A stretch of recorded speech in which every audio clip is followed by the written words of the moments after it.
Ilgai stovint ir dirbant stovimą darbą, stingsta kojos, įsitempia kojų raumenys.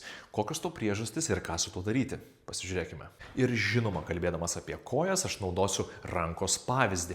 Pabandykite pakelti arba ištiesti ranką ir ją palaikykite. Sąlyginai greitai ranka pavargs ir ją pradės skaudėti. Ir jūs pastebėsite, kad raumenys įsitempia ir sukietėjo. Taip yra dėl to, kad sąnariai nebejuda ir skysčiai nebeteka. Suprastėjus skysčių apytakai blogėja medžiagų apykaita. Raumenys rūgštėja ir kietėja. Bet jeigu jūs visą dieną mosikuojate rankomis, gestikuliuojate ir manipuliuojate daiktais, rankos išlieka sąlyginai atsipalaidavusios. Tas pats vyksta ir su kojomis. Tad jeigu kojos įsitempia, tapo skausmingos ir kietos, jas reikia pamaitinti judesiu. Dienos metu naudokitės mažomis progomis sąnariams duoti tai, ko jie negauna stovint.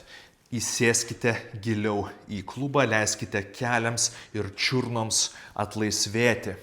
Galite naudoti įvairius objektus, kėdę ir nors keletą kartų įsėdus giliau į sąnarius, jūs atlaisvinsite skysčių šliuzus, kurie yra kiekviename sąnaryje. Reguliariai kratykite ir drebinkite kojas. Net pusę minutės tokio judesio vienai kojai atlaisvins raumenyną, paskatins skysčių cirkuliaciją ir išlaisvins nemažai jėgų.